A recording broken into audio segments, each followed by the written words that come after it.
I'm just now realizing it's been muted this whole time. It's a good thing I checked earlier. Sean didn't go too long with that. Playing Childers. Back, just guitar.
Fucking ears just started ringing all of a sudden. Oh.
The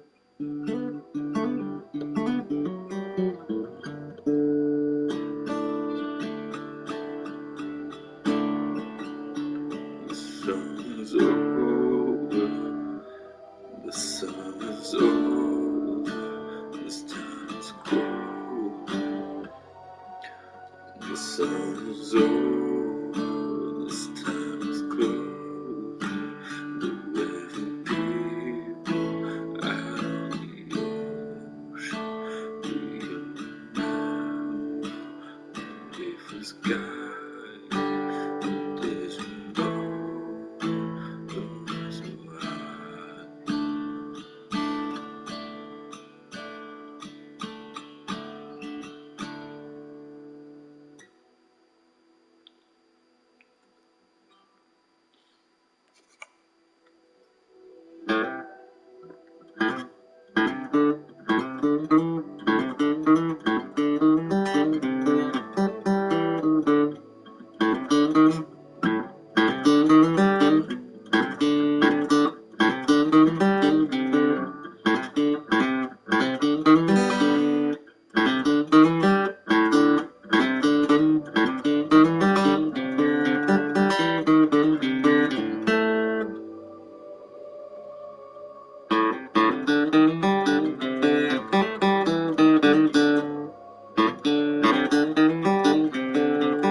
Genital region was nibbling, Edgar's thick mat of hair. She was stroking herself absent-mindedly. She walked over to me, with a handful of pubic hair compacted into something resembling a large artist's paintbrush. She pushed this at my face. That's the best part. Grandma, stop pushing your bush at my face. I raised my arm several times to deflect her hand. Finally, unwilling to hurt her or interfere with her any further, I let her have her way. She stroked my face with the brush gently and said, like a child, "Isn't it soft?" I looked at her ruined face and said, "Yes, Grandma, talk.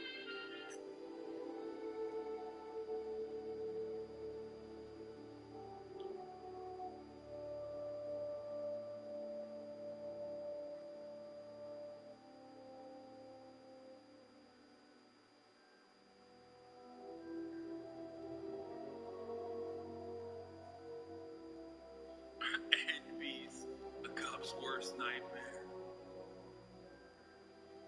Okay, the music part is they put that in there. Anyway, getting back to this. This is 27 seconds in, and I had to pause for like 8 minutes. So Jordan Peterson so far has described why it's hard for non-binaries for him, because he doesn't know if he can be immediately misogynistic or not. Emotions, and those are going to be stereotypes. They're no different than categories. And then when I get to know you, I'll particularize it. But if I don't know whether you're male or female, what the hell should I do with you? You don't know, because you don't know what the rules are. What? You don't know.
Stops you from seeing an ad break, however, is the $5 a month subscription or a Twitch Prime, which is free, you know. By connecting your Amazon Prime account, they got it from your grandmother, and connected to your Twitch account, you get one free Prime subscription a month. Now, of course, you can also get gifted a sub by one of the many neo-Marxist postmodernists in the chat, like MV Sharky or Perry the Platypussy. Perry the Platypussy, I apologize. Thank you. These are men gifting subs. What will we do without men? Here's the 3-minute ad break now. Snarky Live, unregistered splotch. Thank you for the 10 gifted subs. And community just go find someone else who's a hell of a lot less trouble and who's willing to abide by the social norms enough so that they don't present a mass of indeterminate confusion on Baller Bear, Hassan's Femboy Masseuse, and Hassan's Tradwife. Thank you for the 5 gifted subs. Medium confrontation. Men, you know. Yeah, that's great. I love this. I fucking love this. It's fire. So many things make him cry. So many things make him cry. It's pretty funny that one of them is just like being confused by the existence of envies.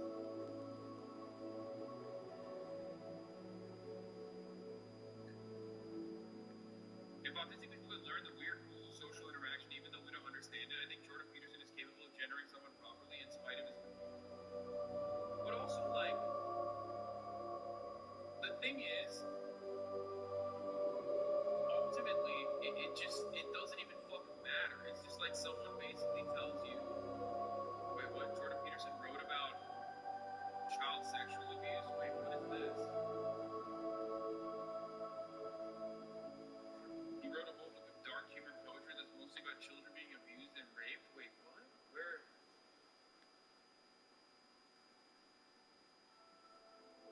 I need more information. There's shit that I didn't know about Jordan Peterson that's very odd. know Jordan Peterson's takes on makeup, man. We've watched this a million times over. I don't know why you're sending this.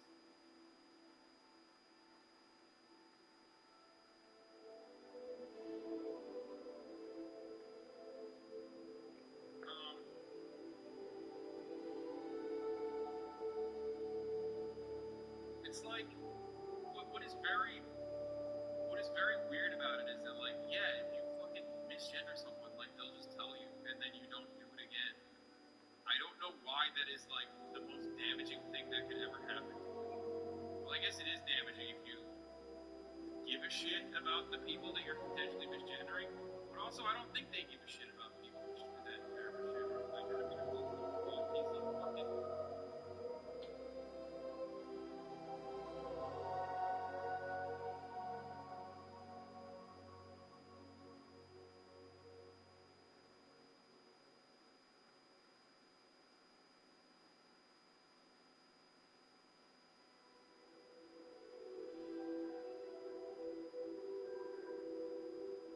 My friends slip up a lot, but I respect that they're always trying whether I'm around or not.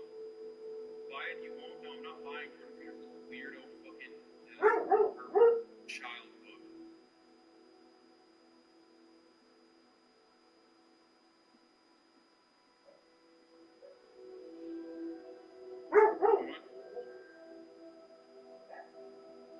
Speaking of which, have you seen author and cataclysm Joyce Carol Oates taking the bold stance of trans-inclusive radical misanthropy? Aren't you a feminist? Transgender women with penises shouldn't be naked in the same locker rooms as real women. Is this a serious problem, really? Really? Speaking for real women, no one particularly wants to be naked in a locker room or anywhere with strangers or possibly with anyone, anywhere, at any time, naked or not. Cannot believe this is an issue of good faith. What? She said, women just don't want to be naked with anyone.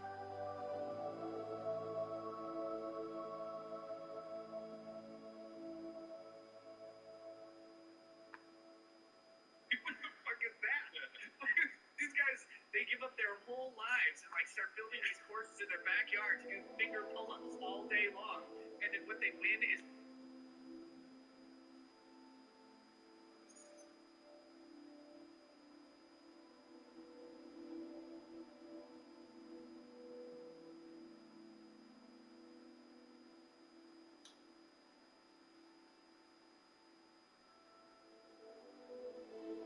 Hey bro, having to cover hell people would be ass, so I don't blame you for lacking a little bit. But yeah, definitely learned a lesson with fucking muting myself for so long. That was stupid.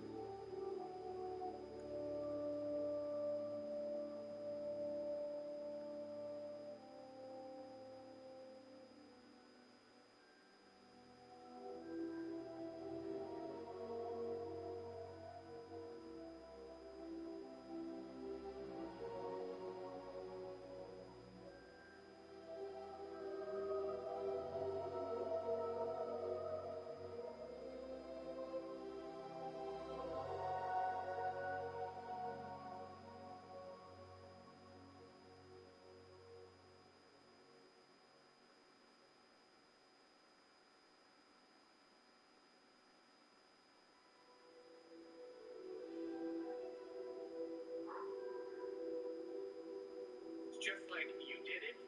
Great. Yeah. Cool. They're so honor focused over there. It must be great to be a game show producer where they're like, I did it. I ate every scorpion. And you're like,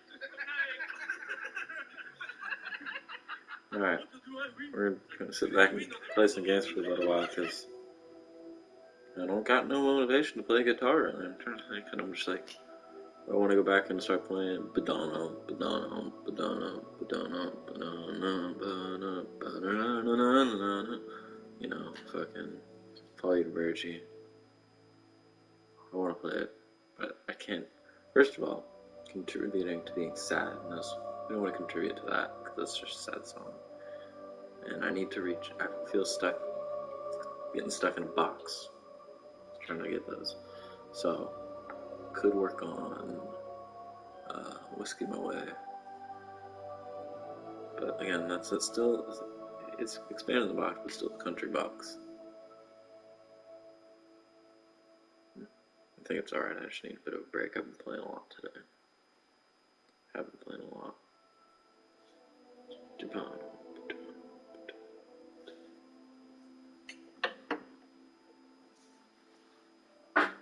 Just put it right here.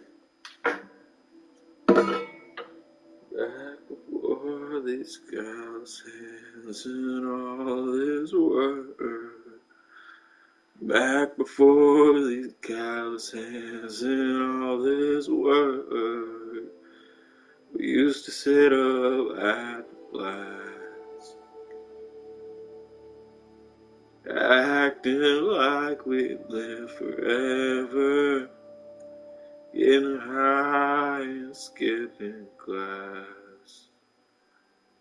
Yeah, I reckon we were heathens, but in her eyes we were saints. Now you're calling all the boys home, 'cause heaven's angels carried her away. So I will follow you to Virgie, although it hurts me so to lay to rest this mountain beauty that the Lord's called home. And can't you see her up there, Cody? I can see her through the pines, saying, boys, be good.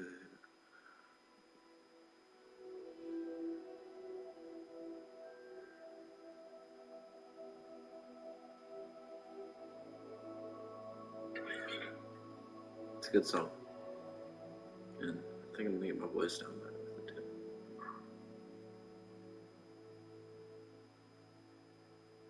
And can't you see her up there, Cody? Can't you see her up there, Cody? I can see her through the pines, saying, boys, be good.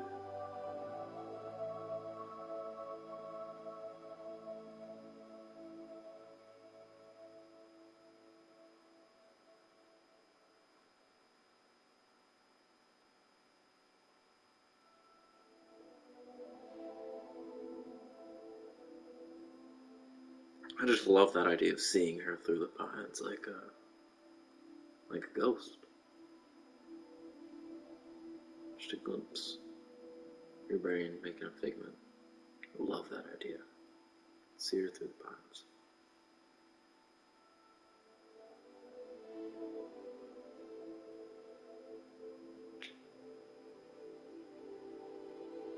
I can see her through the pines, saying, boys, be good.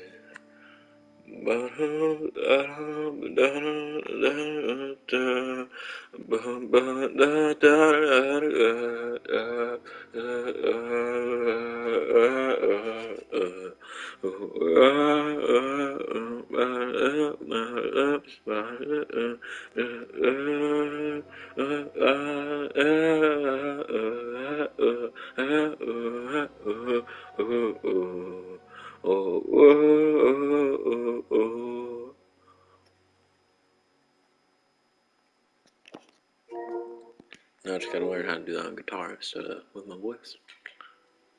I'm on my way though. I'm on my way to doing that.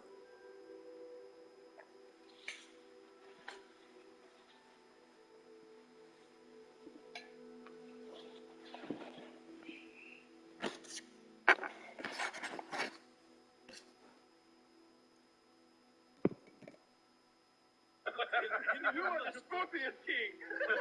Scorpion King? Oh, yeah! You are not entitled to financial compensation. Now go to the hospital. You know more jellyfish than anyone before. I have a legal question. Is this case over? It's not a good one, but anyway, here's the deal. Yeah, the police finally. Listen, he's got a question. Yeah. So the police finally found out about all my murders, right? And here I am being questioned, and I say, you know what? No more questions. Talk to my attorney. Low key, I don't have an attorney, and I don't know how to choose one. I'm in the room. I have maybe one phone call. What do I do? Google Maps? Like, they'll bring you a phone book, and then you just use that to choose your attorney. Find one. We just got to get out of the room, right? Like, you just turn to the Jewish names and hope for the best.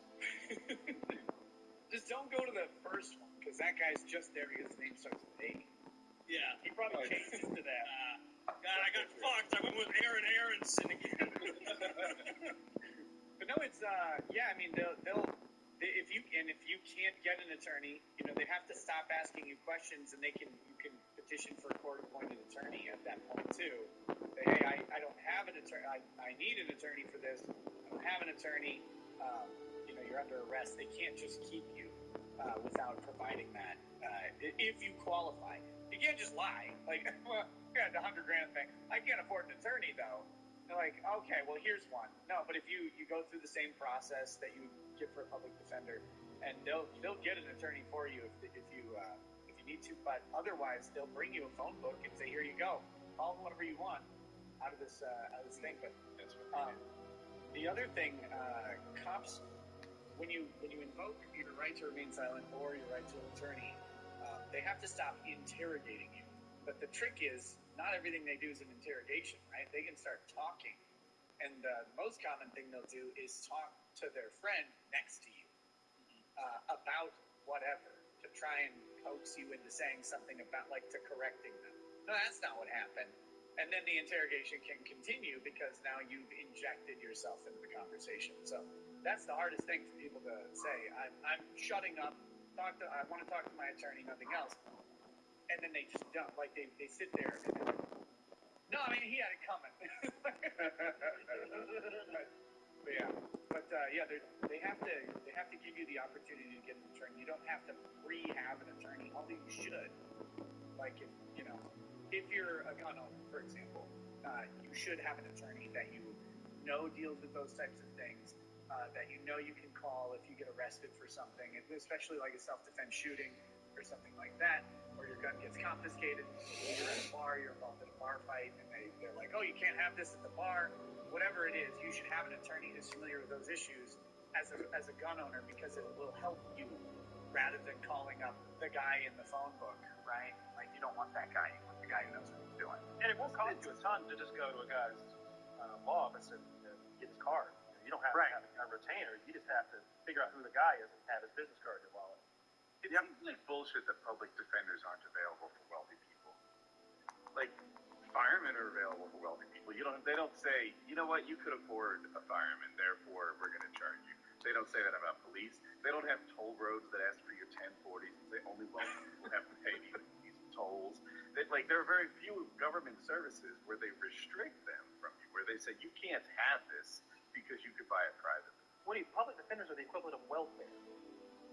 It's like you can't get anyone here to speak for you? That's a strong point. It's bullshit that welfare is not available to wealthy people. I want some. I heard Chicago's got that $500 universal income coming, and it's like right off the top.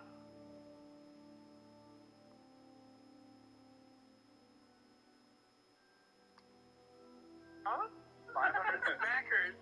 500 smackers every year, I hope. That'll get my heroin addiction going. It's fine. $500 a month. Like that'll buy all my drugs. They're legal there, so like we're getting somewhere already. Where Chicago's good. I would hate that. I love the food in Chicago, but every time I don't know, look into the shootings there, it's the Wild West, and it just doesn't get reported. It's a scary place. You definitely gotta not go in. Like, there's a couple neighborhoods that you just stay away from as much as possible. Just hang out by rich people. They don't get shot. You can listen to the police scanners of anywhere in the country. There's websites that allow you to do this. I know, because I remember when the Boston bombing happened, we were so plugged. I don't think there's ever been a news story that we were so personally injected in. Because I had my laptop open with multiple police scanners going when they were looking for the last guy, when they were having like the shootout standoff or whatever, where one of them died by getting ran over by his brother or whatever. Those Arnaev guys. And I'm listening to all the bands. They're like, yeah, we're going down Smith Street. Like, you can listen to them coordinate, and like move in on this shooting, and like it was so cool to be that far ahead. You do that, you tune in to Chicago any night of the week. Holy shit, it's rough stuff. It's every couple minutes there's something, and like if you're a cop, it's like I don't know. I wouldn't want to be a cop, period, but that's a war zone. Yeah, no, it's terrifying. And when you see the murder statistics coming out of Chicago, you have to realize like 4 times as many of that were actually shot. Like that's just the people who died from it.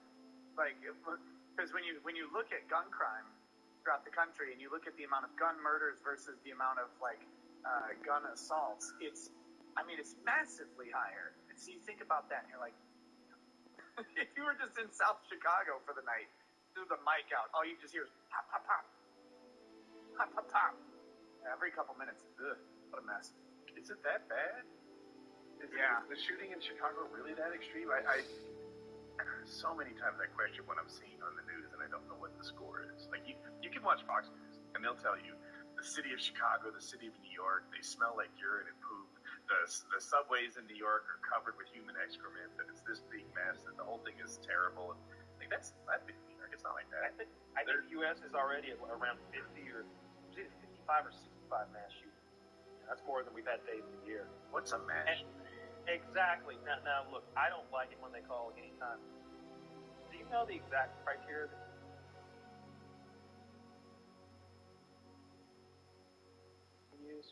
It's different. There's multiple definitions depending on the department and depending on the level of government. Like if you're talking state governments versus federal. I suppose the point is that oftentimes when you hear what's considered a mass shooting, most people in the public would go, that's not my definition. I would think maybe a little bit crazy with that. That being said, that is a real indication of the amount of multiple gun shootings there are out there. You know, this isn't an instance of like an accidental discharge or like a police-related thing. This is like a gunfight or something happened, right? Yeah. So most mass shootings that are talked about when they do that, where there's one mass shooting a day or 2 a day or whatever it is, that's usually it involves a shooting with 4 or more victims of some sort, and it doesn't involve death necessarily, right? So lots of this is connected to gang and drug activities in inner cities. Because you'll have multiple people who are victimized by mass shooting. And I think under some of the definitions, if someone is injured by some other thing in the course of a shooting, it counts as one of the casualties or injuries for a mass shooting. But I was looking... Makes a little sense. You know, you're holding up 3 people, you hit one of them with a gun, you kick another one in the stomach, and she miscarries, and then you shoot 2 people. Let's say there were 5 victims to this mass shooting, you know? You've done crazy damage here. Let's say I'm in a bank, I shoot 1 guy, and then 3 more get hurt as they stampede out the door. Mass shooting? Now we're getting back to Heather Heyer, right? My thoughts on that whole fiasco. Oh, shit. When she had a heart attack because that man was committing that act of terrorism. Be very careful how you talk about that one. I phrased it pretty well, don't you think? Yeah, no, that's good. That's good. Yeah, James Fields. I stay safe. To give you okay, so I pulled up the crime stats from Chicago PD. This is February 6th through February 12th of this year. There were 46 shooting incidents. Well, that's a long time. In a week? A whole week? A day. That is a pretty bad stat. Yeah. That's like Honduras levels of shooting. Right, and he didn't dig into the worst week in Chicago history. This is just last week. Yeah. The last 28 days, it's 152. Yeah. Which is down 4% over 2022. Yeah. Good job. Whoa. You know, small victories. I'm sure that's not a statistical anomaly, and it won't surge right back. You know. What's the mayor there? Is she the Lightfoot lady? Yeah. Something Lightfoot? Yeah. Yeah. I don't Lori like to give people a hard time about their physical appearance, but absolutely. Beetlejuice. Hey, Yeah. he gets it. I mean, goodness. She always looks so surprised. It's like Don King and Beetlejuice had a baby, and they got. Please have a picture of this woman. Oh my goodness! And Oh look, my God. look, Yeah, I'll be like the a first baby one with to- fetal syndrome. and I'll play both sides. You can line up the governor of Arkansas, Huckabee's daughter, and that's a rough looking lady. Always one eye on the prize, that lady. Always one eye on the prize. Mm-hmm. Oh my goodness. Cool. She is. The hair is like, was she late? Like, so She makes me feel better no one about my goes life. out with like their hair like that and is like, yeah, this is what I was going for. She was late, but you think it's today. It was actually to the genetic lottery. She lost the hairline lottery. Well, that's a handsome-looking fella right there. Well, anyway. she is It's not. like one of those lizards who's looking in multiple directions at the same time. Yeah. As they're just kind of going. Maybe she didn't know she was going out when they took this picture. She's holding a microphone. Maybe she thought she was waiting for She's holding a microphone behind her. I love that. Yeah, I bet they surprised her taking a garbage out. Holding a microphone with American flag behind her. That was her best look. They're like Harvest Lightfoot. Let's get you looking right. And they spent time, and that's what they came up with. Anyway, just as a hard person to look at. I don't really know anything about her policies other than they seem to be ineffective. Or maybe I'm wrong, and without her there, it would have literally turned into one of those remember No, Escape you from were New right York, the first time. where they just turned Manhattan Island into like a prison. That is true, because when she took charge of the city, like, crime dropped dramatically. Did it, Taylor? No. No, it's actually gone up a bit. Well, I don't know much about it. You live kind of near there. If I were you, I'd be like wandering into Chicago for a pizza. Like I would drive to Chicago and get a pizza. Well, I mean, it's 5 hours from St. Louis. Like, that's what I'm saying. It's within like. That is. That's nothing for a Missourian. I'll pop to the beach and Okay, a nice little day trip to South Carolina. I do 5 hours for pizza. I don't like deep dish that much. All right, so Lori Lightfoot serves since 2019, right, as the mayor of Chicago.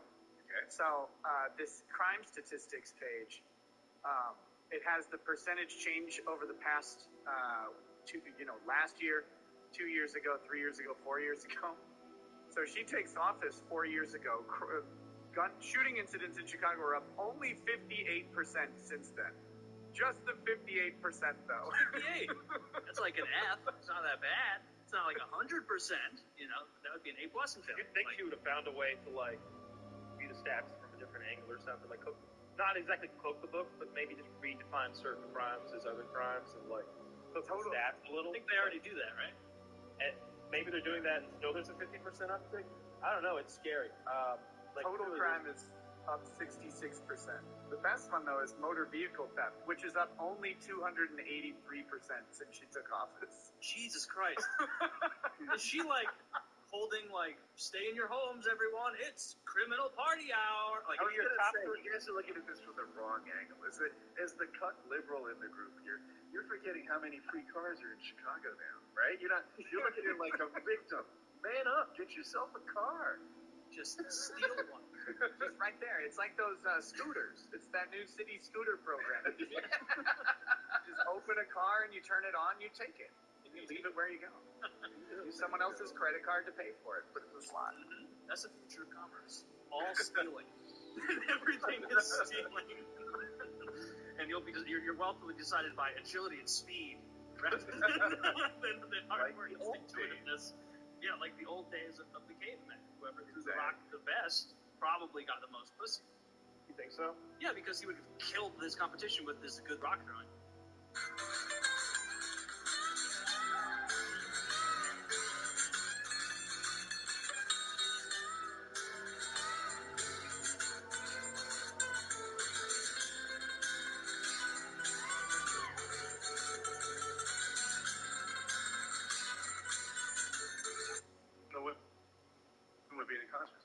You ever Well, see? they would have been so impressed by it. Like, they would have wanted to get the best genes, the best rock throwing genes, so that their sons could.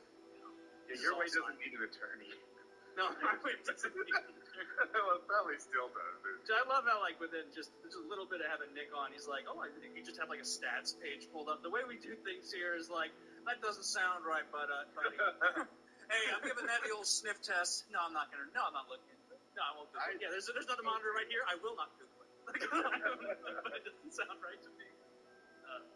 I wanted to ask, what tips, I guess, other than the don't talk to cops thing, is there anything that, like, a layman, non-attorney should know that we all don't? Like, one of those things, you know how professions are. A plumber knows all those tricks. Like, anything we should know about? Yeah, I mean, most attorneys don't know shit about most law. There you go. That's one. Most attorneys, you know the most about law when you take the bar. When you take the bar exam. And then after that, your general knowledge of law goes straight off a cliff. And you start to find the things that you do and get paid for. And you start to focus on those things. You can become very, very good in those specialized areas.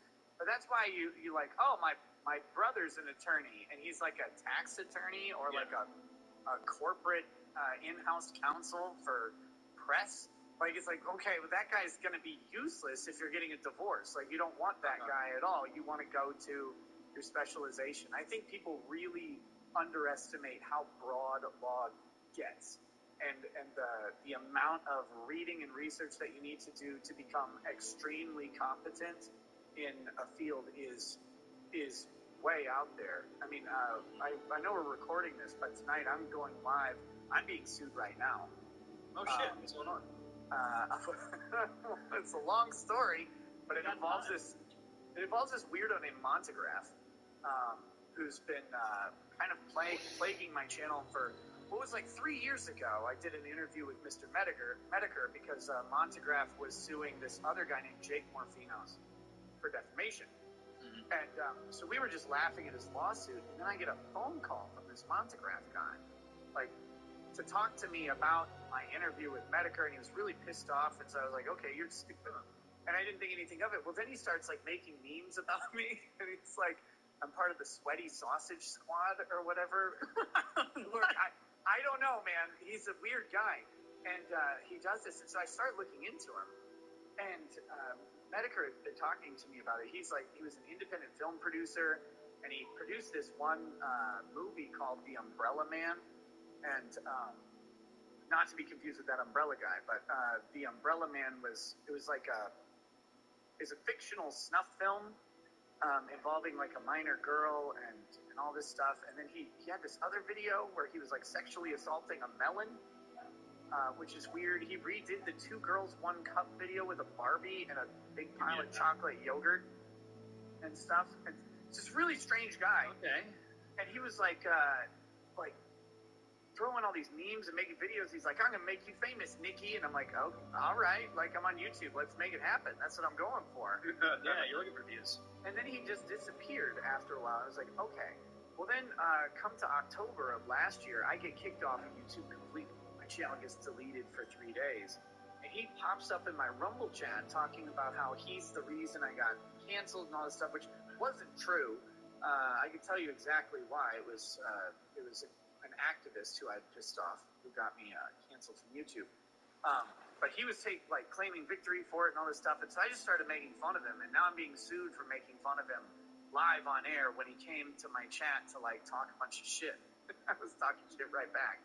So what is the point of a kind of lawsuit like that? Because as just a layman, it doesn't seem like that would go anywhere. Like, you seem to just be laughing at it. Oh, well, it's ridiculous. It's a defamation suit and intentional infliction of emotional distress. There's all sorts of problems with the emotional distress claims in Minnesota. To prove those out, you have to go get therapy. You have to get actual mental health damage. You can't just say, well, I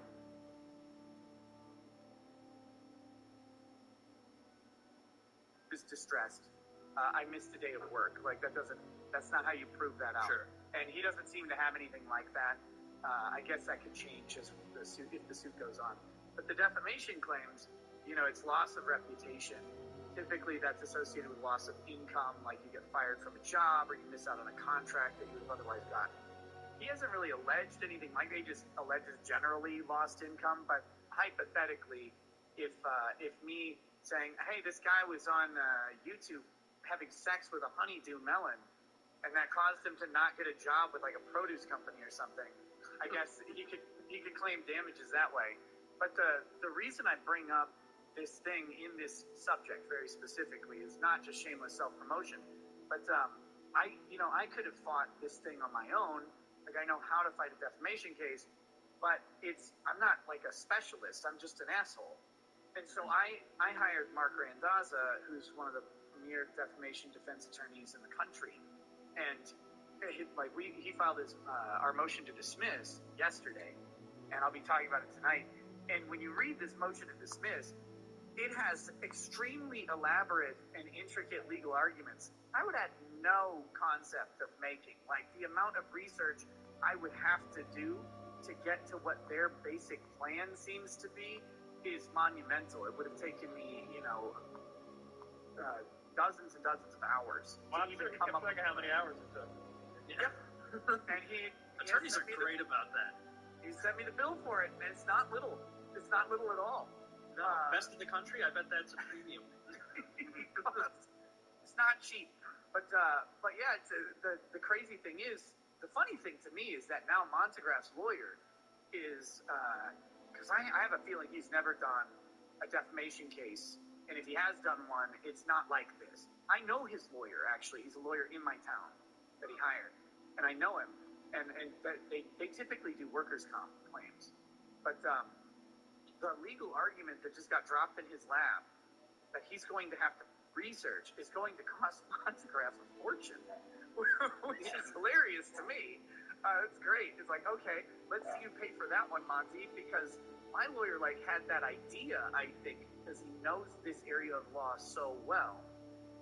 Your lawyer doesn't practice multi-state defamation law, and now he's going to have to go into conflict of laws questions because Montegraff's from Colorado and I'm in Minnesota, and he's suing me in Minnesota probably to avoid the anti-SLAPP statute in Colorado because we don't have one. However, the conflict of laws arguments says that Minnesota courts should apply the Colorado anti-SLAPP to him because his damage would have been suffered in Colorado. What damage would this idiot suffer in Minnesota? He doesn't have a Minnesota business. Oh, okay. So he's clearly forum shopping, and so there's a very good argument that the laws of Colorado should be applied to him.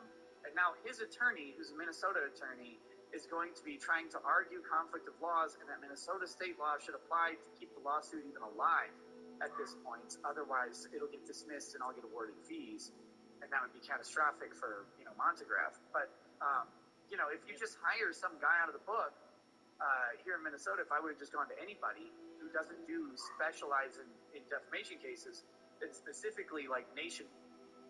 At Amica, we provide something more than insurance for auto, home, or even.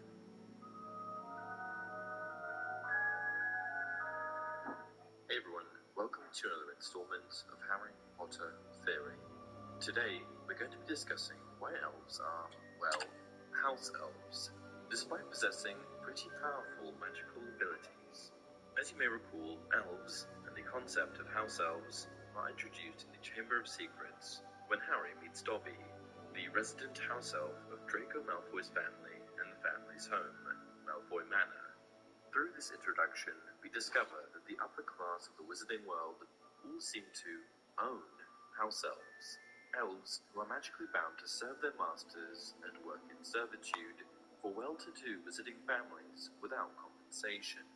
Their tasks range from cleaning to cooking and running errands, all without question. The only way that they can be freed from their magical enslavement is if their master gives them a piece of clothing. Of course, this sounds quite miserable, and so it was unsurprising when we learned that Dobby longs to be free from his indentured servitude to the cruel Malfoy family, who mistreat him and underestimate his abilities and intelligence. This, of course, inevitably leads to Harry helping Dobby secure his freedom, tricking Lucius Malfoy into tossing an old sock to the elf. However, despite Dobby being the first house elf we are introduced to, we come to learn that he is actually quite an anomaly when compared to the majority of the elves that we come across throughout the remainder of the series. From Dobby's friend Winky, who Harry meets at the Quidditch World Cup, who mistakes her for Dobby, to Creature, the miserable house elf of the Black family, who is inevitably left to Harry after Sirius Black's death.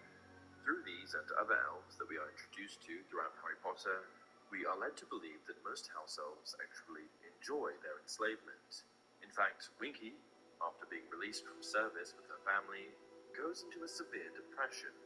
What's more, each and every elf physically punishes themselves if they betray their master in any way. In the Goblet of Fire, at least the novel version, we are also introduced to many elves, all of whom are employed by Hogwarts. While it's true some of these elves are eventually paid for the work they perform at the school, many of them were unwilling to accept payment for their services. Many also take great offense when Hermione attempts to free them from their positions through her organization SPEW, that is, the Society for the Promotion of Elfish Welfare. Now, I suppose you could argue that the self-punishment, rejection, and compensation is part of the magic that ensures a house elf obeys every command of their master and asks for nothing in return. For example, Creature, who has an extreme dislike of Muggle-born witches and wizards, punishes himself after insulting Harry and his friends due to the fact that Harry is his master. However, we also see Dobby punish himself for talking ill of the Malfoys after he's been freed from servitude to that family, which indicates that it may be a strong biological trait of extreme loyalty rather than that of magic, which forces them to behave this way.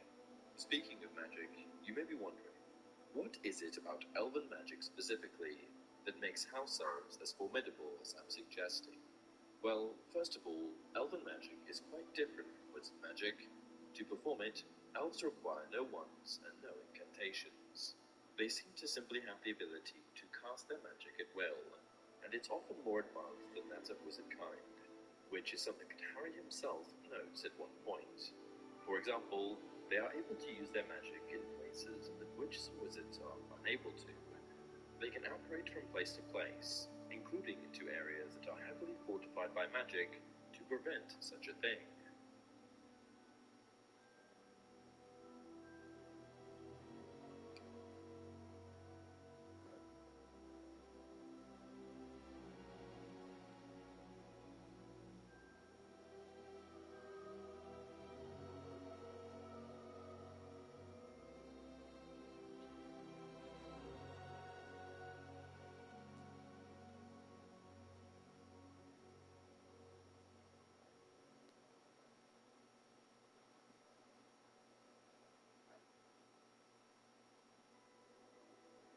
House elves are also skilled fighters, which is proven by the role they play in the Battle of Hogwarts. Throughout the series, we also see house elves use several spells that witches and wizards are incapable of breaking.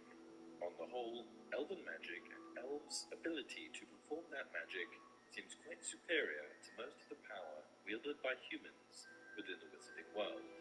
In fact, perhaps prior to elves being enslaved as house elves, wizard kind was rather threatened by their species' magical abilities.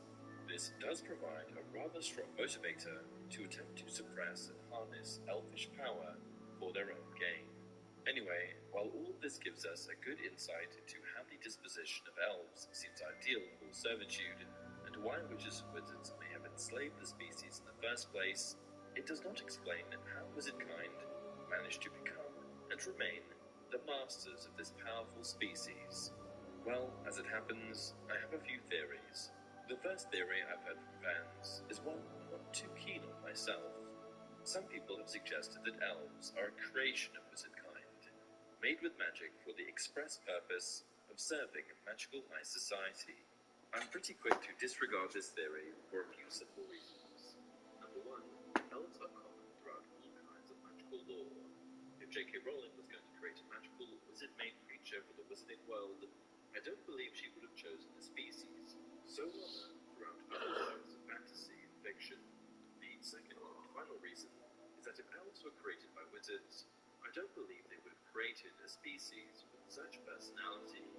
Why chance it that an elf like Dobby would seek freedom, or one like Creature would be so minimal? With Fred Meyer Pickup and Delivery, you get the same great prices and rewards that you get in store. Georgie, look. Kind of out of bounces here. Round. That's the chewy part. The next theory, however, I think is a rather strong one. This one takes into account genetic traits, evolution, and natural selection. Though, in this case, I don't quite believe the selection to be so natural. Imagine that wizards may be larger, presumably stronger, the two species, sheltered elves centuries ago from other more menacing magical creatures. At first, this could have been more of an informal arrangement, in which wizards offered protection to elves, and, in return, elves helped out around the house. Perhaps it started innocently enough with preparing a meal or two, or making the bed at the beginning of the day. But then, over time, it's possible that the elves who provided witches and wizards with better service were treated better. The more independent-minded elves may have been cast out, and possibly killed off without the protection of wizards, or simply left without much opportunity in the way of finding a mate. After all, like many other species, it's not impossible to imagine that an elf with a job was more desirable to a potential spouse than one with no prospects. From there, it's possible that wizards further manipulated the evolution of elves by breeding the most obedient and docile of the species with each other. After all, wizarding households only seem to have one elf at a time, which leads to the question of procreation. How is this species continuing to reproduce? That is, unless their masters are organizing opportunities for subsequent lines of house elves to be created. This is quite a sinister thought, and for the sake of house elves, I would hope it's untrue. However, I just can't think of how else house elves continue their bloodlines. This theory would also explain why, despite their powerful magic, house elves remained enslaved, because they've been bred to enjoy their servitude.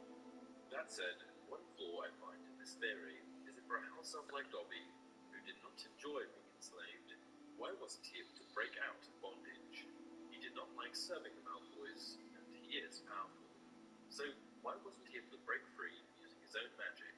I suppose it could be argued that overthrowing his master's freedom would be against his genetic makeup, just as it was in his very nature to bang his head against the wall after insulting the Malfoys, despite no longer serving them. For now, I guess that explanation will have to suffice. One final theory I'd like to touch on before we end today's video is based on the fact that I don't believe we are given the whole story when it comes to elves in the wizarding world. Perhaps, in addition to the house elves who enjoy serving wizardkind, there are also free elves thriving in the wild. After all, they are an incredibly powerful species, so it's possible that they could simply be living free, unaffected by both magical and mundane society. Which brings us back to the idea that if witches and wizards offered protection to elves hundreds of years ago, perhaps it was only the most docile and timid of elven kind who approached wizards in search of a safer existence. And while this group of elves evolved within the confines of their servitude, wild elves evolved entirely differently. Perhaps elves... That gum's dull. A fancy cube. Cooling flavor.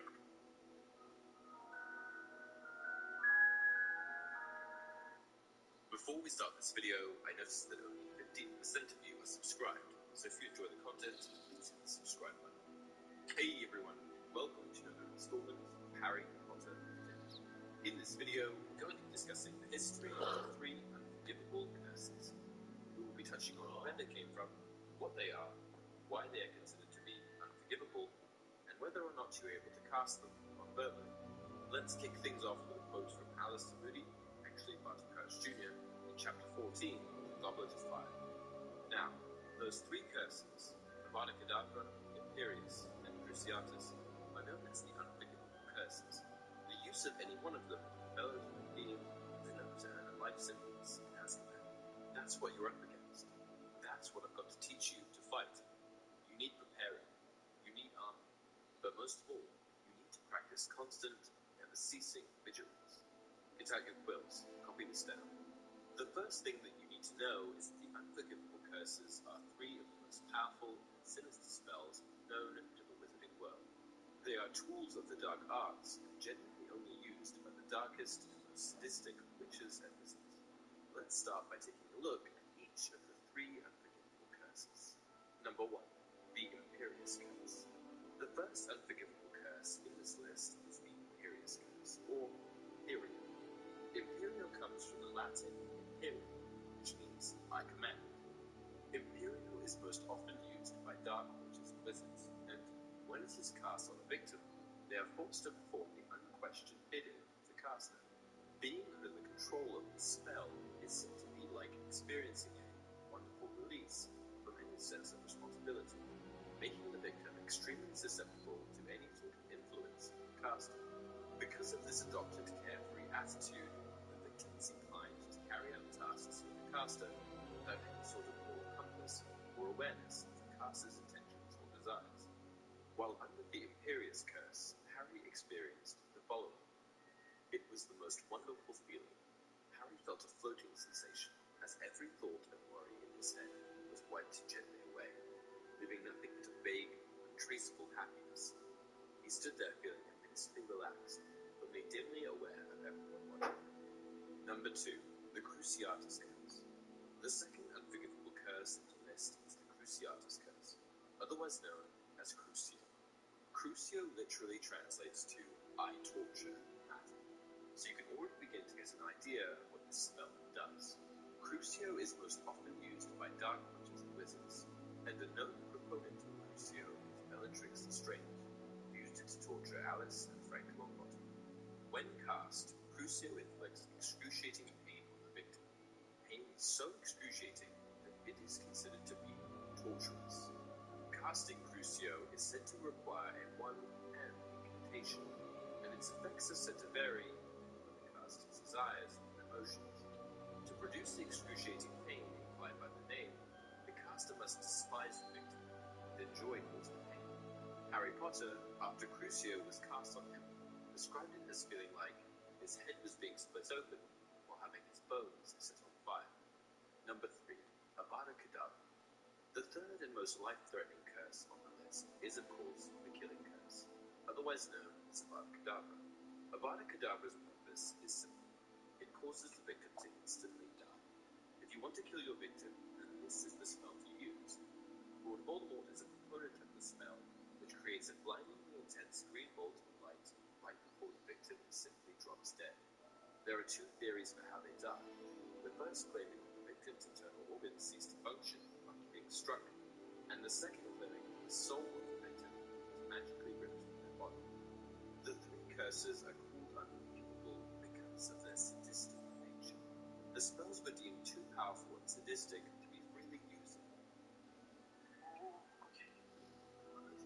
We switched to Liberty Mutual and saved $652. They customize your car insurance, so you only pay for what you need. With the money we save. Why is not going to have it as much? Oh yeah, I mean there's so many really but I mean it's, for me, I remember when Night Your Patients were just having a holiday and they get broken into by these 4 strangers that tell them they have to make this choice or when, and just that alone just kind of classic Night. So yeah, no, it's just a fascinating story. It's something you kind of put yourself in. It's fun to imagine what you would do in that situation from both sides of the camera as well. So it's I had a lot of fun with it. It's great. I'm so excited. The latest trailer has pretty cool views. Wow, what does it mean to see the passport being so real? Yeah, I mean it's always amazing. It's kind of why we do these things. So it's obviously means a lot, but it's I think it offers something really different. It's something very kind of genre, and it feels like a perfect time for a story like this. It just feels very relevant. So yeah, that's good. And what was the key to the accent you used in this film? Yeah, I don't know, it was a tricky one because, see, for some reason I kind of wanted to go really, and I get kind of stuck into it, kind of sunny things. So yeah, it's always a muscle you need to like work on. I guess it helped that we kind of shot it right in the middle of Surrey, so it was already kind of in there. So, but it's still something I always have to kind of think about. It's never become effortless, but I'm working on it. And here you play essentially a villain. How much fun was it to do that And was it? Do you feel like it was a departure for you? Yeah, definitely. I've definitely never played a character like him. There's a darkness to it, definitely. You get this sense he's had this kind of very shady past, but he's also kind of on this kind of reform. He's trying to be a better person. The fact that he's there is a sign that he wants to be better.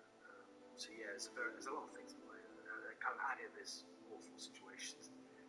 Him particularly, they kind of got his team very likely. So it's yeah, he's a really interesting character. And these movies are known for their signature and that kind of plot twist there. What can audiences expect from what House of Big about? Yeah, it's an interesting question. I mean, you can't expect that kind of night to have this kind of twist, but I think if you expect a twist, it's never going to be satisfying.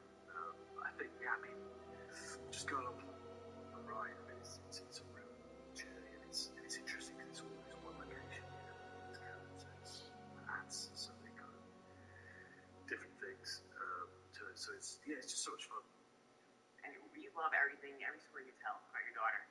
So we want to know, what was the inspiration behind naming her Wednesday before it was cool, before how popular it's become now? I know, yeah, but it's crazy. I never could predict kind of that would happen like just a year after. But it's a name I've always loved. A character I've always thought just funny and interesting. It just really suits her. She was always going to be Wednesday. She was born on a Wednesday as well, so that was perfect. We also love that you her obsession really with Target, and that you built her that playset. How did you build that, and why do you think she loves Target so much? Well, I can see. I mean, it's a great place to be.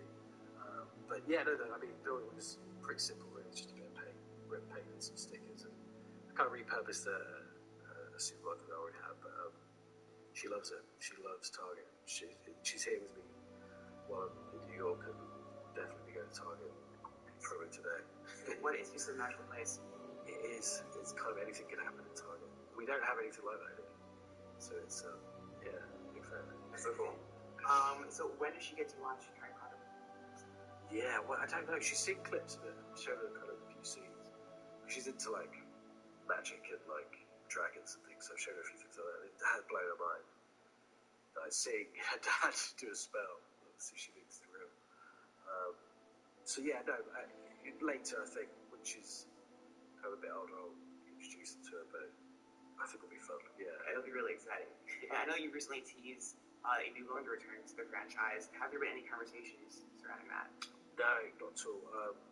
I think, yeah, I mean, I haven't really given it kind of major thought, really, but I think, yeah, I think it would be fun. Yeah, I mean, it's a big part of my life. And if everyone else was kind of going to be there, I don't see why not. You still keep in touch with everyone else?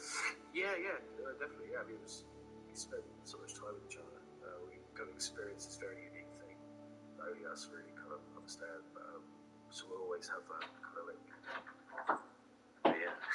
And recently, Daniel actually said that he's going to go back, like, he wants to take more of a Star Wars approach, wait it out 20, 30 years, cool. And then go back into it. So will we be seeing you think of Hogwarts, a retirement kitty? Yeah, I can see it. We'll see how Ron ages, kind of in the last movie. I don't know how I'm going to look at it, but yeah, we'll see. But yeah, no, I think that's actually probably a better way of doing it, I think. But also, I'd like to see maybe someone else do it, maybe just remake it 20 years and yeah, be kind of pass it on. Yeah, I'm really blew you away, but congratulations on this film. So excited for you. Thanks so much.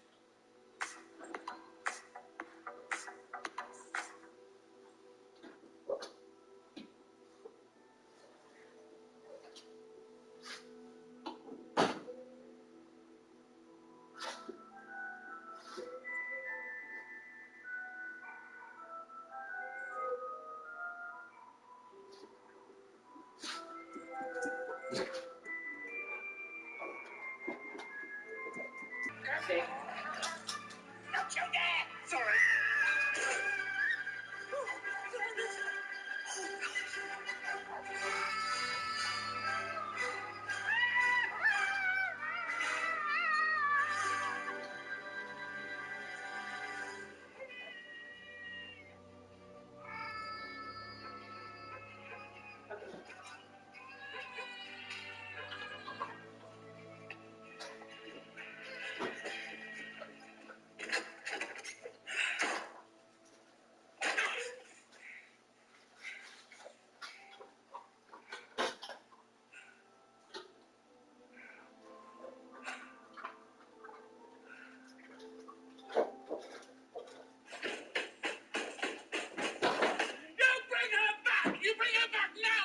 right. No. She deserves what she got. Away from me. You're not allowed to do magic arts at school. Yeah? Right. Let you back now. You've nowhere to go. I don't care. Anywhere's better than here.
fuck makes impressions on the inside of town. There are little families I know she was really sad. Wouldn't I ask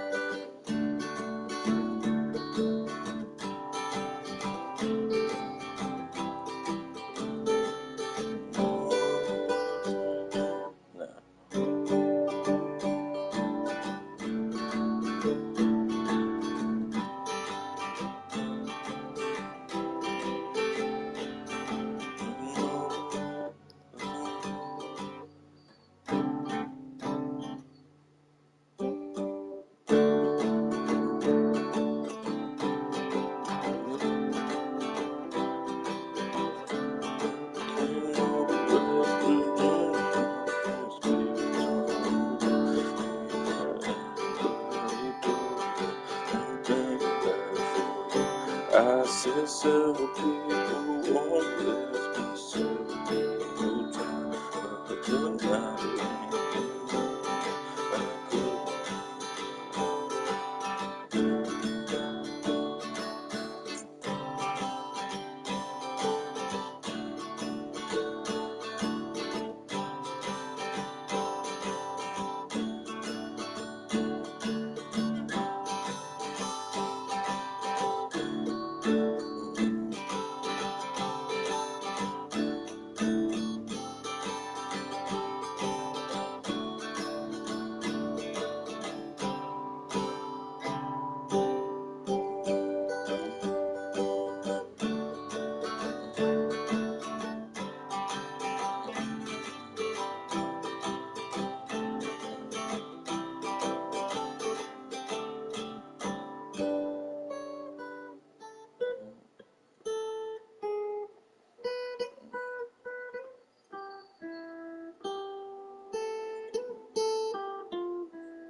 Yeah, it makes someone chop.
Let's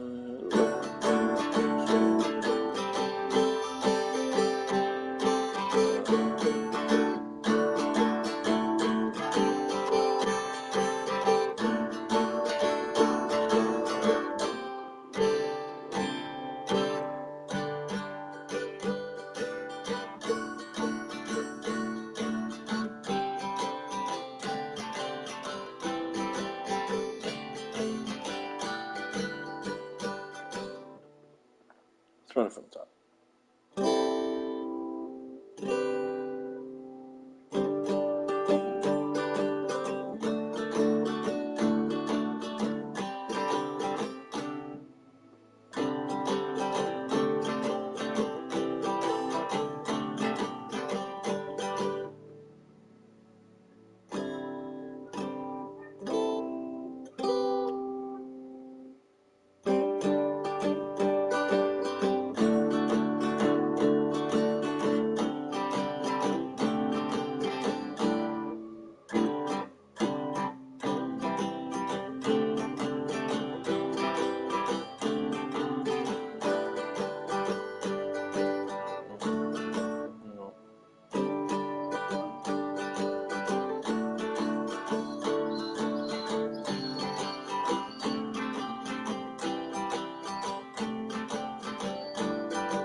Caspian, Jesus, fuck.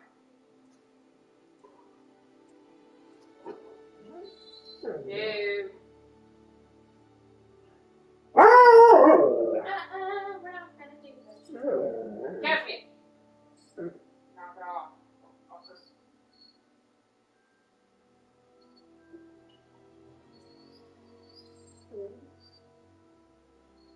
You wanna get the fucking boot?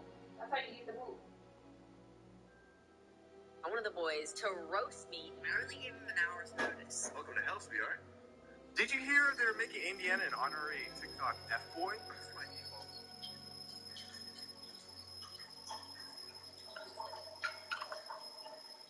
The mom.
Emergency transport for the stranded witch or wizard. My name is Stan Shunpike, and I will be your conductor for this evening. What you doing down there? Fell over. What you fell over for? I didn't do it on purpose. What you fell over for? Hey, let's not wait for the grass to grow.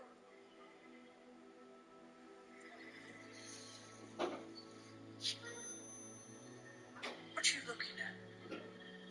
Nothing. Come on then, eat. No, I'll get this. Give me.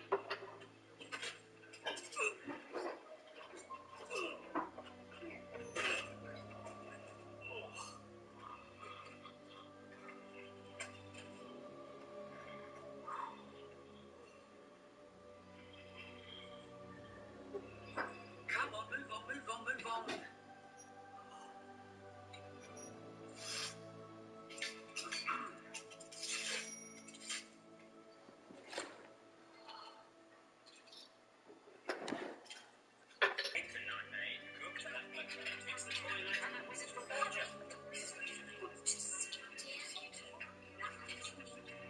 Yes, all of your books. Yes, all of this. All of your clothes.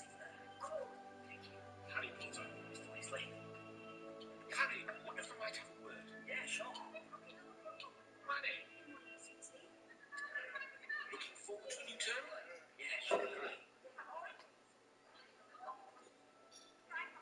Harry, there are some within the ministry who would strongly discourage me from divulging what I'm about to reveal to you.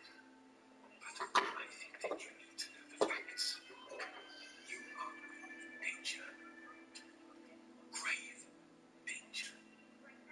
Has this anything to do with Sirius Black, sir? What do you know about Sirius Black, Harry? Only that he's escaped from Azkaban. Do you know why? 13 years ago, when you stopped. Don't say his name. Sorry. When you stopped, you knew who. Black lost everything, but to this day, he still remains a faithful servant. He is mine. You are the very thing that stands in the way of. You know who returned to power. And that is why he has escaped from Azkaban. To find you. And kill me. Harry, I want you to swear to me that whatever you might hear, you won't go looking for Black. Mr. Weasley, why would I go looking for someone who wants to kill me?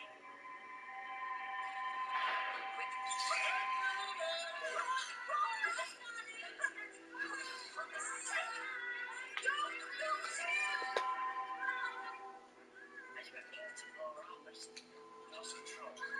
Brilliant. Honestly, Flo, it's so funny. I was lucky not to be expelled. I think I was lucky not to be arrested, actually. I still feel brilliant. Come on, everyone else is full.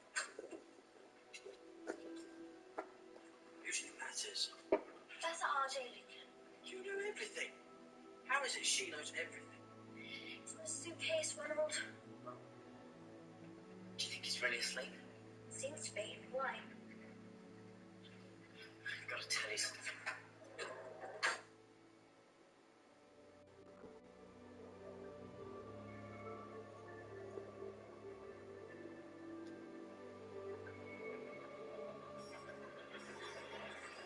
Let me get this straight.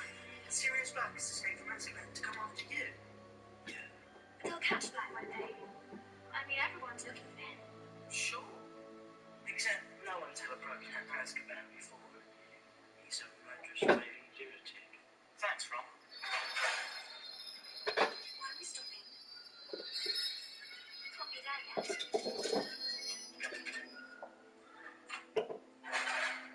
What's going on? Dunno. People have broken down. Ouch, Ron, that was my foot. There's something moving out there.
Welcome to another year at home.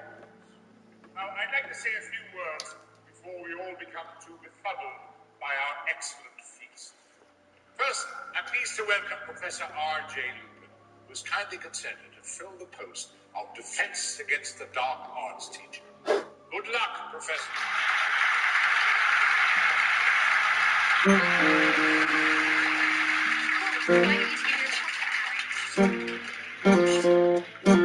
Is it true you fainted?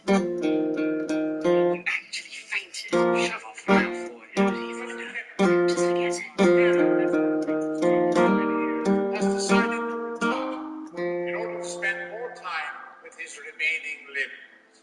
Fortunately, I'm delighted to announce that his place will be taken by none other than our own Rubius Hybrid.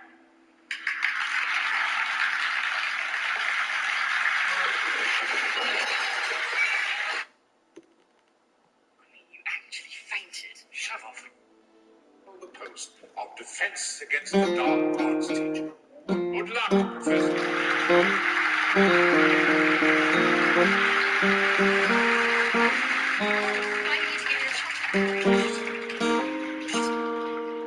Is it true you fainted? You actually fainted. Shove off my forehead. Just forget it. Has decided to retire in order to spend more time with his remaining limbs. Fortunately, I'm delighted to announce that his place will be taken by none other than our own Rubius Hybrid.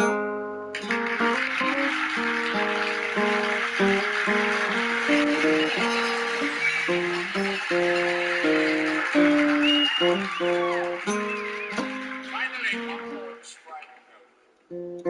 At the request of the Ministry of Magic, Hogwarts will, until further notice, play host to the Dementors of Azkaban until such a time as Sirius Black is captured. The Dementors will be stationed at every entrance to the grounds. Now, whilst I've been assured that their presence will not disrupt our day-to-day activities, a word of caution. Dementors are vicious creatures. They will not distinguish between the one they hunt and the one who gets in their way. Therefore, I must warn each and every one of you, give them no reason to harm you. It is not in the nature of a Dementor to be forgiving. But you know, happiness can be found even in the darkest of time. When only remembrance to turn on the light.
Well done. Come on, you. Now, how to let him make the first move. Be polite. So, step up, a nice bow, then you wait and see if he bows back. If he does, you can go and touch him. If not, well, we'll get to that later. Just make your bow.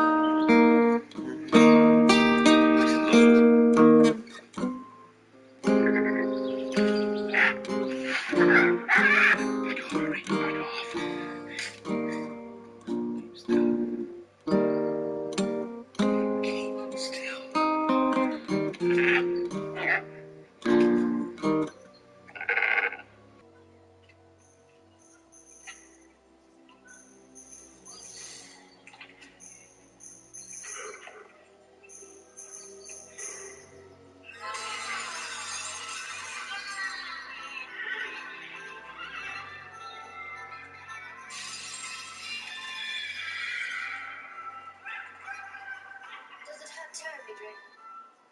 Tons of it does. Look, consider myself lucky. With Madame Pomfrey, another minute or two, and I could have lost my arm. Couldn't possibly do anything with it. You're just an idiot.